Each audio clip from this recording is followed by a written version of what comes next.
Salut la team, j'espère que vous allez bien. Tu as acheté ton nouveau PC, une nouvelle machine sur laquelle est installé un système d'exploitation Windows 10 ou Windows 11. Il faut savoir que après l'achat d'une machine, il faut créer un compte pour pouvoir l'utiliser. Et cela, deux comptes s'offrent à nous, le compte Microsoft et le compte local. Mais on se demande souvent c'est quoi la différence entre un compte Microsoft et un compte local. Pas de panique.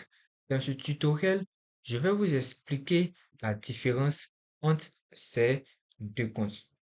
Donc, d'abord, pour commencer, nous allons parler du compte Microsoft. C'est quoi un compte Microsoft? Je vais vous parler du compte Microsoft sur 3 points, de manière brève et précise. Le premier point que vous devez retenir est que un compte Microsoft, c'est un compte personnel disponible en ligne qui se crée avec une adresse mail plus un mot de passe. Pourquoi je dis que le compte Microsoft est un compte qui est en ligne? Parce que Microsoft d'abord, c'est une entreprise qui propose des logiciels aux utilisateurs. Donc, un compte Microsoft peut être créé sur plusieurs appareils, c'est-à-dire qu'un appareil qui est connecté à Internet. C'est-à-dire ici, un compte Microsoft peut être créé sur cette machine, c'est-à-dire sur un ordinateur. Un compte Microsoft peut être créé sur une tablette. Un compte Microsoft peut être créé sur un smartphone. Quand tu crées un compte Microsoft, c'est avec une adresse mail plus un mot de passe.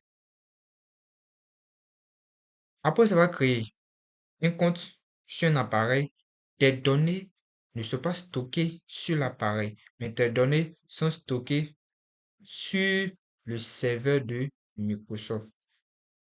C'est pourquoi nous disons que un compte Microsoft est un compte en ligne. Je vais vous parler maintenant, je vais vous parler maintenant du deuxième point. Il faut retenir comme deuxième point que un compte Microsoft, c'est un compte qui nous permet de pouvoir accéder aux services, de pouvoir être connecté de manière automatique aux services proposés par Microsoft. Pourquoi être connecté de manière automatique aux services proposés par Microsoft? Donc, je vous ai dit que Microsoft est une entreprise qui propose des services des- qui, qui propose des logiciels tels que le système d'exploitation Windows 10, des services comme Outlook, des services comme OneDrive, des services comme Microsoft 365, des services comme Microsoft Office, dans lequel se trouvent Excel, Word, PowerPoint et plein d'autres applications encore. Donc, pourquoi avec un compte Microsoft, on arrive à se connecter de manière automatique? Parce que ces différents services, pour pouvoir se connecter, il faut utiliser une adresse mail plus un mot de passe. C'est-à-dire que il faut utiliser ton compte Microsoft. Si tu crées un compte Microsoft sur cette machine, automatiquement, lorsque tu rentres dans Outlook, tu es connecté de manière automatique. Lorsque tu rentres dans OneDrive, tu es connecté de manière automatique. Lorsque tu rentres dans Microsoft 365, tu es connecté de manière automatique. Lorsque tu vas rentrer dans peut-être Microsoft Office, dans lequel il y a Excel, Word, PowerPoint, tu es connecté de manière automatique. Je vous montre un exemple ici. Ici, je suis sur mon bureau. Et sur mon bureau, je vois qu'il y a Excel. Excel, si je vois Excel, je suis connecté avec quel compte Microsoft. Ici, je vois que je suis connecté à syriac0777@gmail.com. Ça, c'est mon compte Microsoft auquel je suis connecter. Donc, pour conclure, si tu crées un compte Microsoft sur ta machine, tu seras connecté de manière automatique à tous ces services proposés par Microsoft.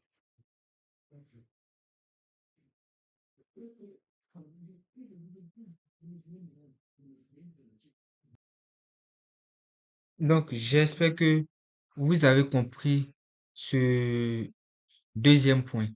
Nous allons maintenant aborder le troisième point du compte Microsoft.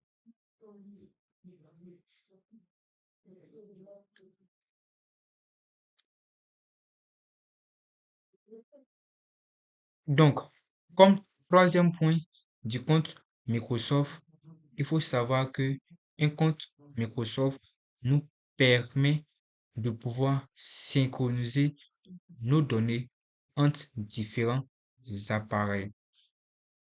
C'est-à-dire, tu viens d'acheter ta machine et tu crées un compte tu crées un compte Microsoft pour pouvoir utiliser ta machine. C'est-à-dire, tu es là, tu crées un compte Microsoft sur ta machine et un bout de temps, tu utilises encore une autre machine distante. Peut-être tu peux avoir une machine ici, distante. Et sur cette machine, tu te connectes avec ton compte Microsoft. C'est-à-dire que tes données seront synchronisées. C'est-à-dire ici, si tu as utilisé un fond d'écran bleu, si tu as utilisé des logiciels comme peut-être Microsoft 365, Excel, Word, PowerPoint ou des logiciels plus personnels, tu vas retrouver ces mêmes logiciels sur la machine avec laquelle tu t'es connecté avec ton compte Microsoft. C'est pourquoi on dit que le compte Microsoft est un compte en ligne. Ça nous permet de synchroniser nos données entre différents appareils. Ici, tu peux, euh, peut-être sur ta première machine, tu peux être en train de travailler sur Word. Tu peux être en train de travailler sur Word. Si tu utilises une autre machine et que tu te connectes avec ton compte Microsoft, tu retrouves ce même travail sur Word plus facilement. Donc, c'est ça. Ce sont les trois points que je voulais vous montrer sur le compte Microsoft. Donc, j'espère que vous avez compris. Et comme conseil, si vous travaillez peut-être dans une entreprise où vous disposez de plusieurs machines ou que vous voulez synchroniser vos données entre différents appareils, c'est mieux de choisir un compte Microsoft pour votre appareil. Maintenant, nous allons aborder le concept du compte local. Le concept du compte local. C'est quoi un compte local? Il faut savoir que un compte local, c'est l'inverse du compte Microsoft. On va l'aborder aussi sur trois points, mais ça sera contraire au compte Microsoft. Quand on parle de compte local, c'est la même chose. C'est-à-dire que c'est un compte qui s'écrit avec un nom plus un mot de passe. C'est un compte qui s'écrit avec un nom plus un mot de passe. C'est pas un compte qui s'écrit avec une adresse email, mais c'est un compte qui s'écrit avec un nom plus un mot de passe. Ces données ne sont pas en ligne. Ces données sont stockées de manière locale sur la machine sur laquelle tu as créé ton compte. C'est-à-dire, peut-être ici, si j'ai créé un compte local ici, mes données seront stockées sur cette machine et non en ligne. Le deuxième point. Le deuxième point, avec un compte local ne nous permet pas de pouvoir se connecter automatiquement aux services proposés par Microsoft. C'est-à-dire ici, avec un compte local, je ne pourrais pas être connecté de manière automatique à ce service. Je ne pourrais pas être connecté de manière automatique à ce service. Je ne pourrais pas être connecté de manière automatique à ce service, ainsi de suite. C'est-à-dire que si j'ai créé un compte Microsoft sur non, c'est-à-dire que si j'ai créé un compte local sur cette machine, si je rentre peut-être dans Outlook ou OneDrive ou bien Microsoft 365 ou bien Excel ou bien Word, je dois me connecter de manière manuelle. C'est-à-dire que entrer mes identifiants Microsoft parce que les services, parce que les services Microsoft se connectent avec un compte Microsoft. Donc ici, je dois me connecter de manière manuelle.